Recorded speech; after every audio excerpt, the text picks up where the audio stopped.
안녕하세요. 재림 성도 여러분, 반갑습니다. 고북나눔교회 박석호 목사입니다. 오늘도 방송에 참여하신 여러분의 삶에 하나님의 사랑이 임하기를 간절히 바랍니다. 이번 주는 제8과입니다. 시편에 나타난 계시 파트 1입니다. 기억절 말씀은 계시록 14장 1절입니다. 또 내가 보니 보라 어린 양이 시온산에 섰고 그와 함께 14만 4천이 서 있는데 그들의 이마에는 어린 양의 이름과 그 아버지의 이름을 쓴 것이 있더라. 요한계시록의 상징을 이해하려면 구약 성경, 특히 시편을 살펴봐야 합니다.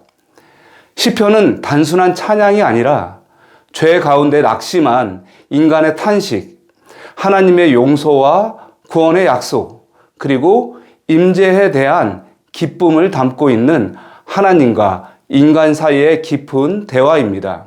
한편 요한계시록 14장은 마지막 때 하나님의 남은 백성이 맡은 사명을 보여줍니다. 영원한 복음을 전하고 창조주를 경배하라. 이 단순한 기별은 인류를 향한 하나님의 마지막 자비의 호소입니다. 그런데 이 정신이 시편 곳곳에 살아 있습니다. 시편 96편을 보시면 온 땅이여 여호와께 노래하라. 모든 신들보다 크신 여호와. 하늘은 기뻐하고 땅은 즐거워하며 그가 땅을 심판하러 오시리니. 시편 96편 1절에서 13절.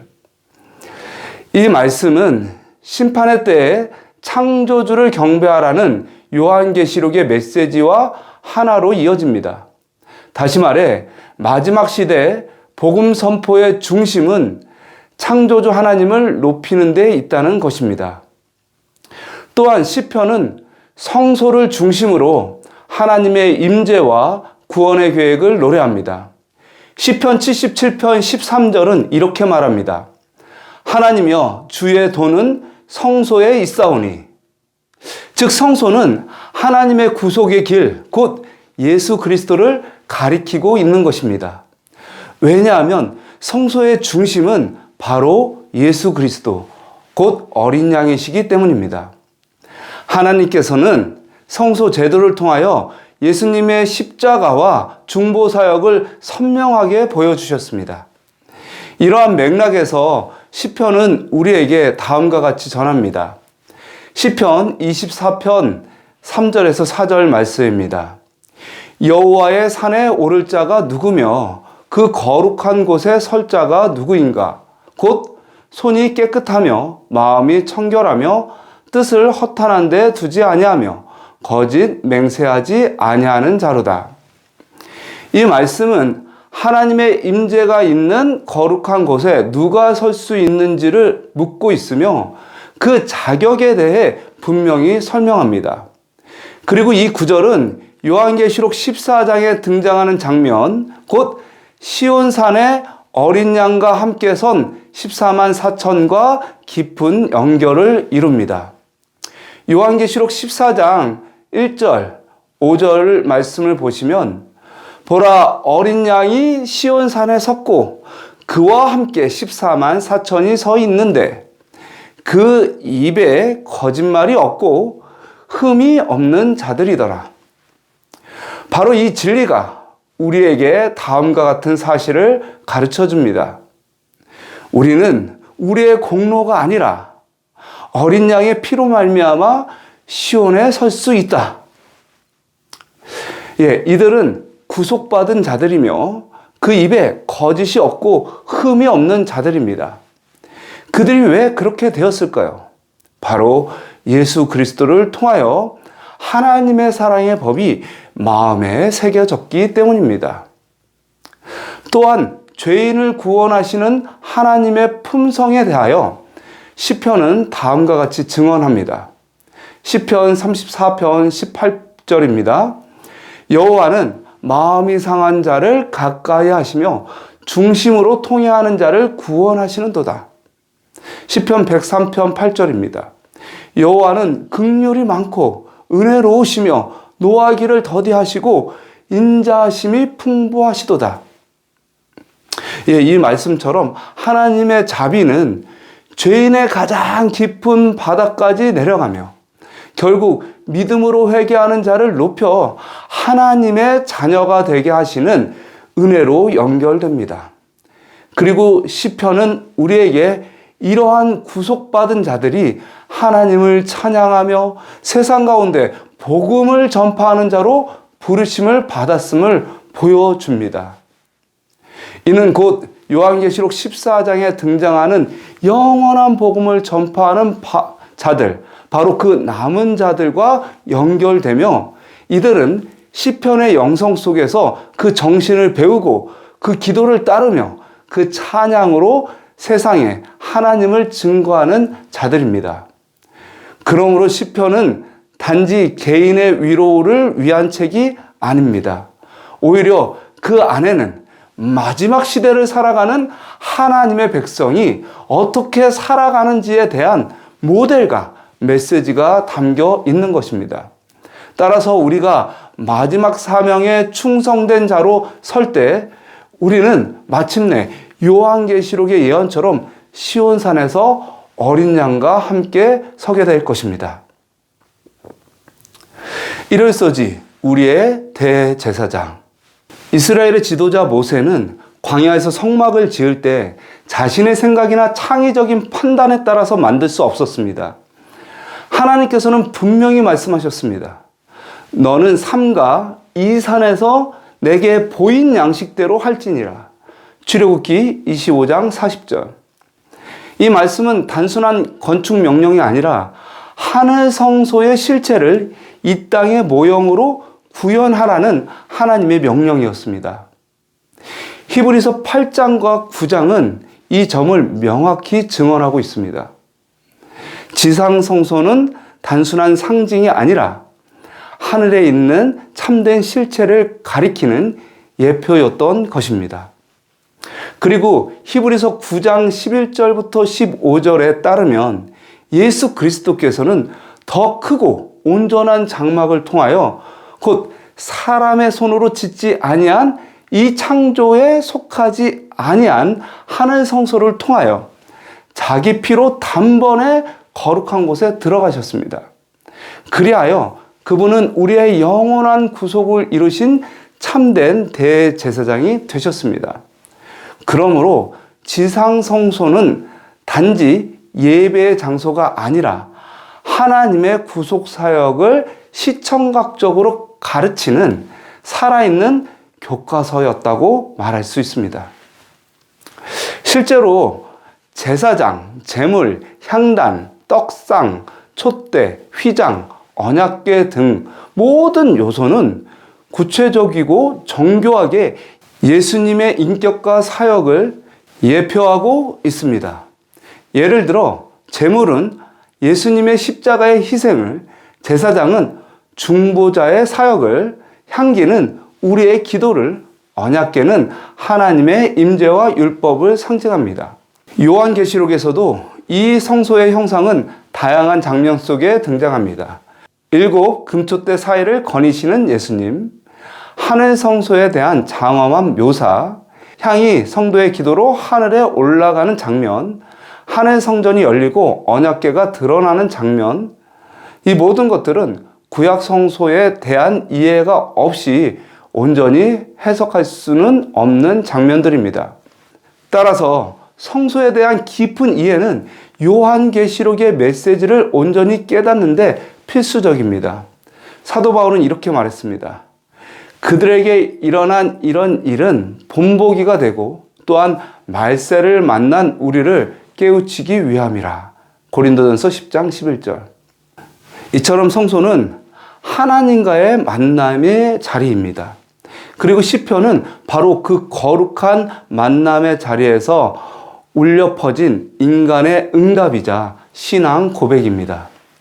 시편 91편 2절에 주는 나의 피난처시요 나의 산성이시라. 시편 27편 4절에 내가 여호와께 바라는 한 가지 일이 있으니 곧 여호와의 집에 평생 살면서 그의 성전에서 사모하는 그것이라.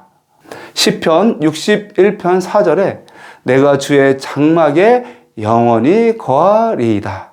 다윗은 성소의 아름다움과 경외, 찬양, 그리고 심판의 공의를 노래했습니다.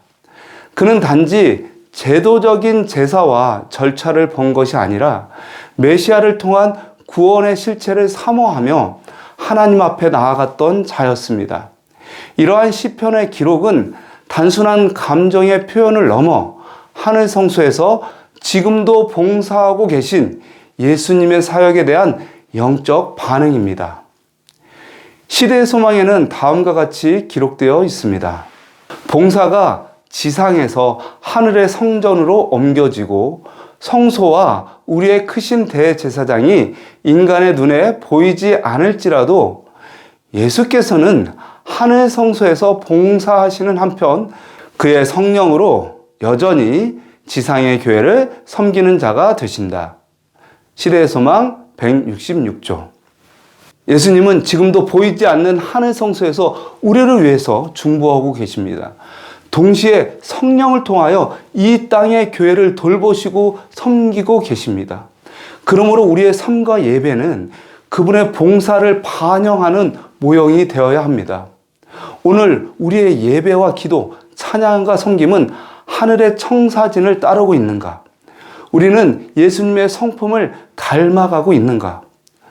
오늘날 우리는 예루살렘 성전이나 지상 성소에 직접 나아갈 수 없습니다.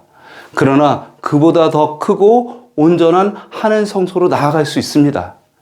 지금도 예수님께서 우리를 위해서 봉사하시고 계심을 기억할 수 있습니다.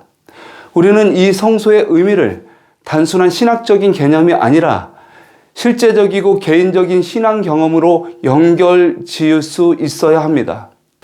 우리의 예배, 우리의 기도, 우리의 섬김을 통해 하늘 성소에서 지금도 봉사하시는 예수님의 모습을 이 세상에 드러낼 수 있기를 간절히 소망합니다.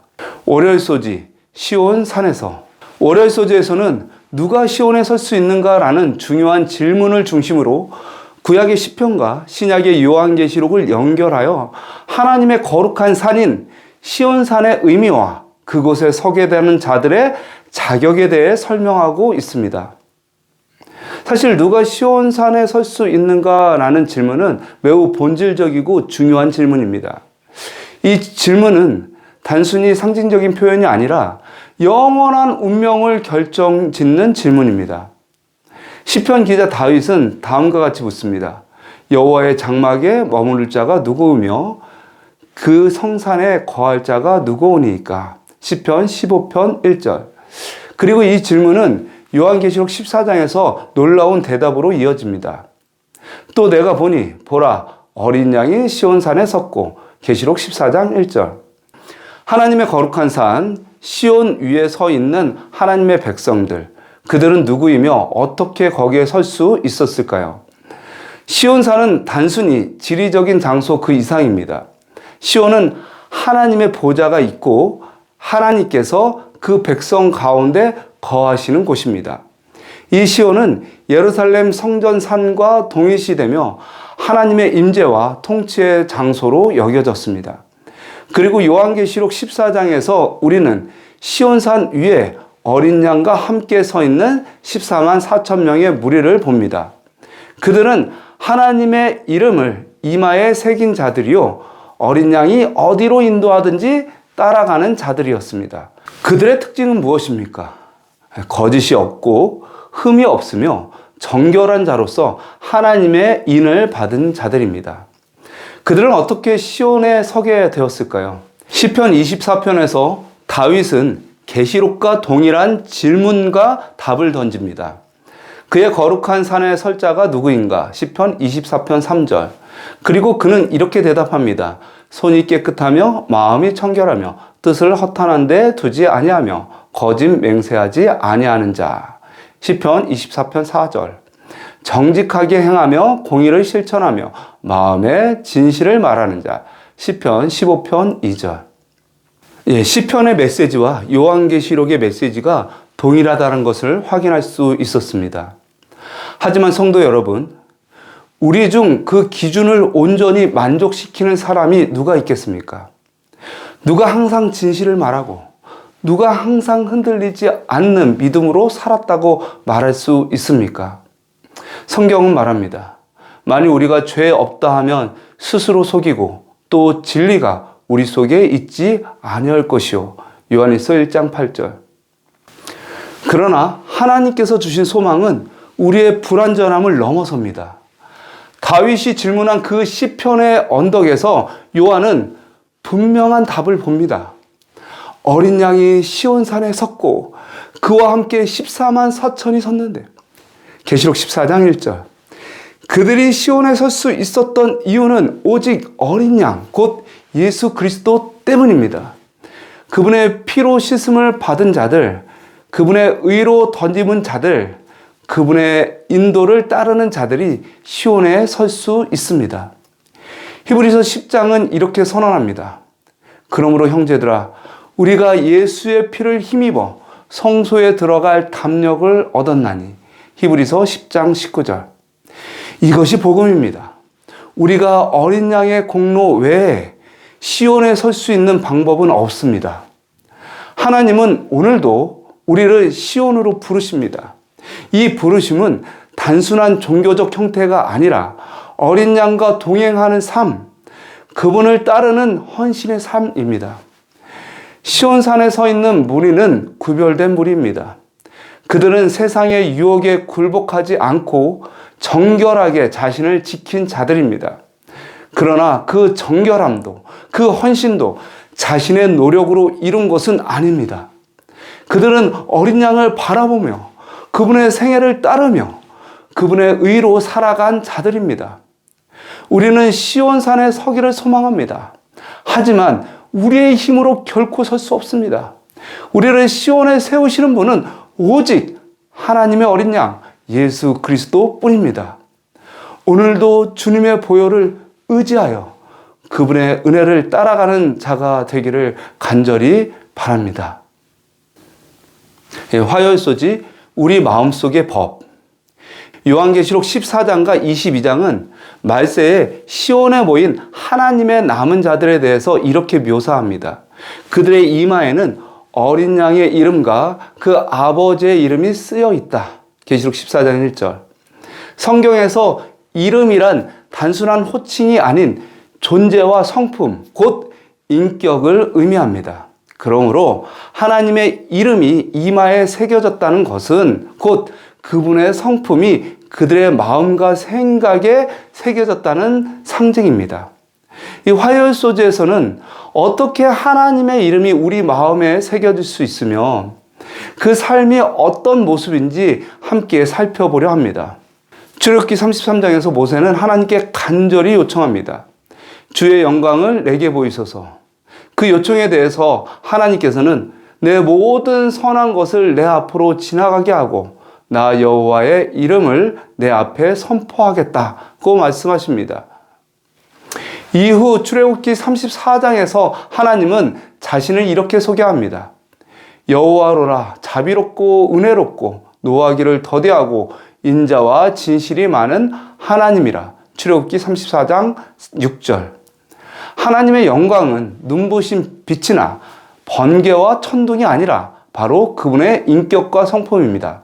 곧 자비와 은혜, 인자와 진실이 하나님의 이름에 담겨 있는 것입니다. 계시록 14장은 이마에 하나님의 이름이 새겨진 자들을 하나님의 계명을 지키며 예수 믿음을 가진 자라고 말합니다. 다시 말해 그들의 삶은 하나님의 성품을 닮아 순종의 열매를 맺는 자들입니다. 이것은 외적인 율법 준수가 아니라 하나님의 법이 마음에 새겨진 상태입니다. 히브리서 10장은 이를 명확히 말합니다. 내 법을 그들의 마음에 두고 그들의 생각에 기록하리라. 그렇습니다. 하나님의 이름이 새겨졌다는 것은 곧 그분의 도덕법과 사랑이 우리 내면에 기록되었다는 것을 의미합니다. 우리는 율법으로 구원받지 않습니다. 오직 은혜로 믿음으로 구원받습니다. 그러나 믿음으로 구원받는 자는 그 믿음을 사랑으로 표현하며 하나님의 뜻에 기꺼이 순종하는 자가 됩니다. 요한일서 5장 3절은 이렇게 말합니다. 하나님을 사랑하는 것은 이것이니 곧 그의 계명을 지키는 것이라. 그의 계명은 무거운 것이 아니로다. 사랑하는 성도 여러분, 하나님의 율법은 그분의 품성의 기록이며 우리의 삶 속에 드러나는 사랑의 법입니다. 마지막 날 하나님께 충성한 자들은 하나님의 얼굴을 보게 될 것이며 그분의 이름이 그들의 이마에 있을 것입니다. 이것이 구원받은 자들의 최고의 기쁨이며 영원한 특권입니다. 하나님의 이름이 우리 마음에 새겨졌다는 것은 단순한 상징이 아닙니다. 그것은 하나님을 사랑하는 자, 하나님의 뜻을 따르며 살아가는 자들의 모습입니다. 그렇다면 우리는 어떻게 하나님의 성품을 마음에 새길 수 있을까요? 첫 번째, 하나님의 말씀을 깊이 묵상함으로써 가능합니다. 말씀은 하나님의 성품을 비추는 거울입니다. 말씀을 통해 우리는 하나님의 거룩하심과 사랑을 배우게 됩니다. 두 번째, 기도와 교제를 통해서 주님의 임재를 경험하는 것입니다. 하나님의 사랑과 자비를 깊이 체험할 때 우리의 마음은 점점 그분의 형상으로 변화될 수 있습니다. 세 번째, 순종을 통해 하나님을 향한 사랑을 삶으로 표현하는 것입니다. 계명을 지키는 삶은 우리가 하나님을 사랑한다는 사실을 실제 행동으로 증거하는 열매입니다. 수요일소지 시편 5편. 수요일소지에서는 시편 5편을 통해 그리고 요한계시록 14장을 통해 하나님의 백성과 그렇지 않은 자들, 곧 구속받은 자들과 멸망할 자들 사이의 선명한 대조를 살펴보려고 합니다. 성경은 우리에게 끊임없이 묻습니다. 너는 누구 편에 서 있느냐? 그리고 이어서 하나님의 보좌 앞에 설 자는 누구인지, 마지막 때에 하나님의 이름을 이마에 새기고 하나님의 보좌 앞에 설 자가 어떤 사람인지 분명히 말씀해 줍니다. 시편 5편 4절에서 다윗은 이렇게 말합니다. 주는 죄악을 기뻐하는 신이 아니시니 악이 주와 함께 머물지 못하며. 이 말씀은 하나님이 거룩한 분이시며 죄와 타협하지 않으시는 분이라는 사실을 말하고 있습니다. 하나님의 보좌 앞에 서기를 원하는 자는 결코 죄를 품은 채 그분 앞에 설 수 없습니다. 이 진리는 마지막 시대에도 여전히 유효합니다. 요한계시록 14장에 묘사된 남은 무리는 그들의 입에 거짓이 없고 흠이 없는 자들입니다. 그들은 단순히 의로운 척 하는 사람들이 아니라 실제로 하나님의 성품이 마음에 새겨진 자들입니다. 또한 시편 5편 7절에서 다윗은 이렇게 고백합니다. 오직 나는 주의 풍성한 인자하심을 힘입어 주의 집에 들어가 주를 경외함으로 성전을 향하여 경배하리이다. 이 말씀은 경배가 하나님의 백성의 삶의 중심이라는 사실을 보여줍니다. 실제로 요한계시록 13장과 14장을 보면 경배라는 단어가 반복해서 등장합니다. 즉, 마지막 시대의 핵심 쟁점은 경배라는 것이죠.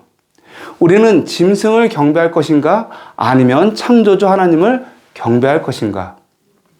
하나님의 남은 자들은 짐승의 표를 받는 자들이 아니라 하나님의 이름, 곧 그분의 성품과 진리를 이마에 새긴 자들입니다. 그리고 그들은 형식적인 예배를 드리는 것이 아니라 성령과 진리로 예배하는 자들입니다.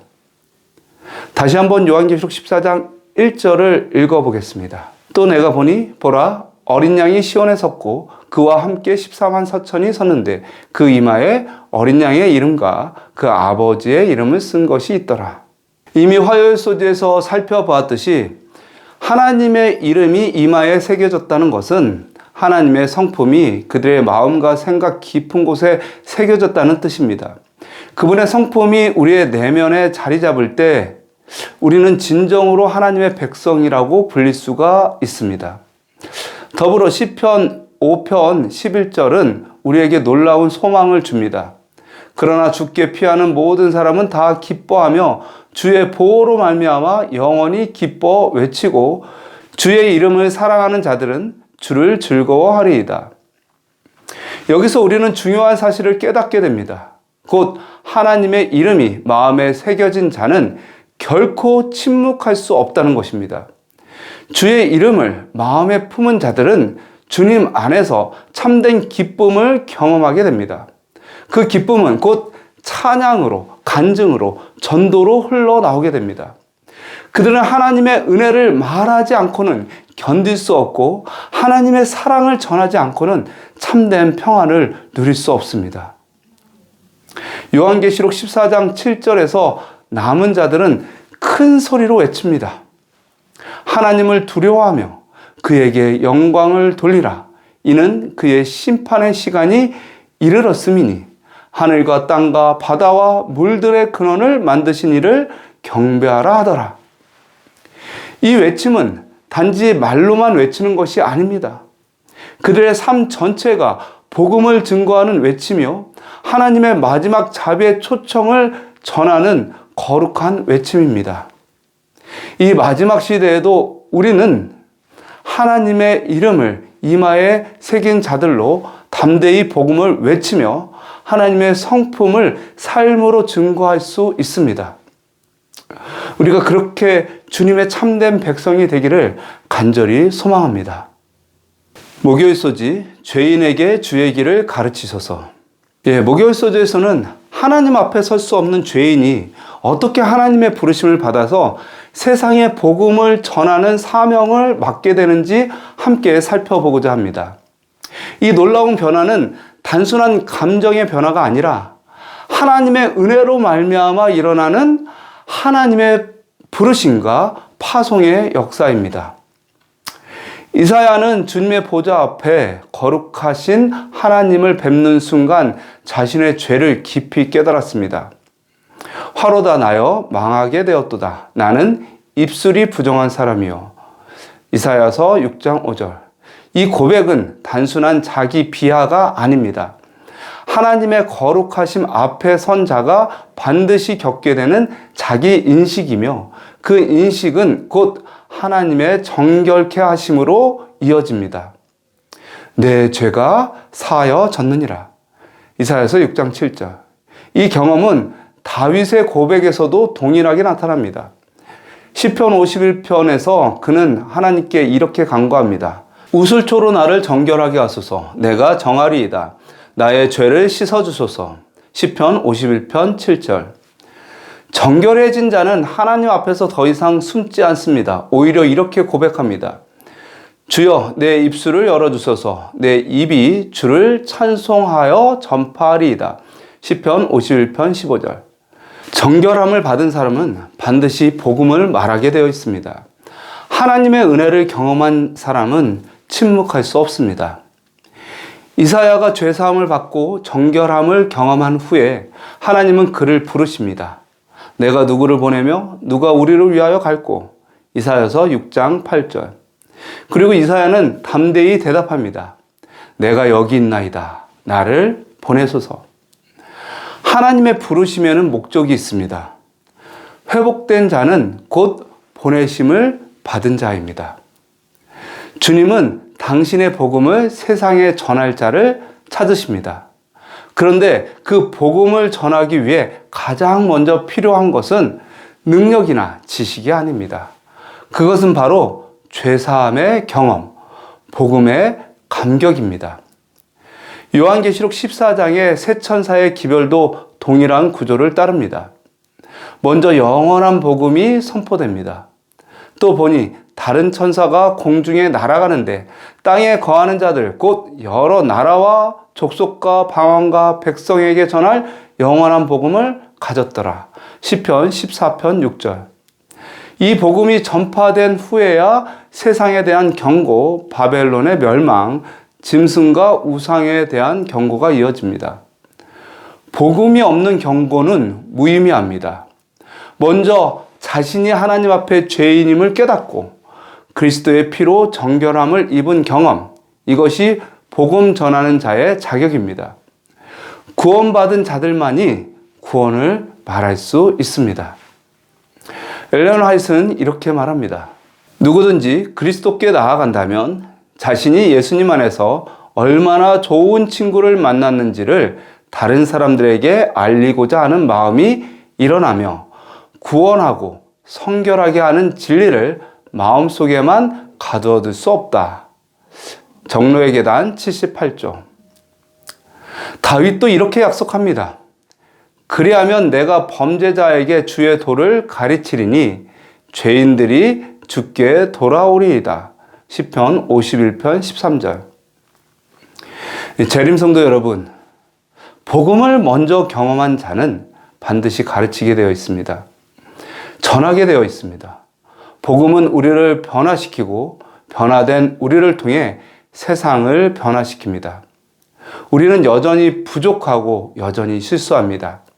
하지만 하나님은 그런 우리를 부르시고 정결하게 하시며 보내십니다. 그러므로 우리도 이사야처럼 응답하셨으면 좋겠습니다. 주여, 내가 여기 있나이다. 나를 보내소서. 복음은 단지 지식이 아닙니다. 복음은 능력입니다. 그 능력은 죄인을 회개하게 하며 낙심한 자를 일으키고 세상을 향해 하나님의 사랑과 공의를 드러내는 능력입니다. 이 마지막 시대에 우리 각자가 복음의 기별로 무장하며 경고의 기별도 사랑으로 은혜로 전하는 하나님의 사자가 되기를 간절히 소망합니다. 여기까지 교과를 시청해 주셔서 감사합니다.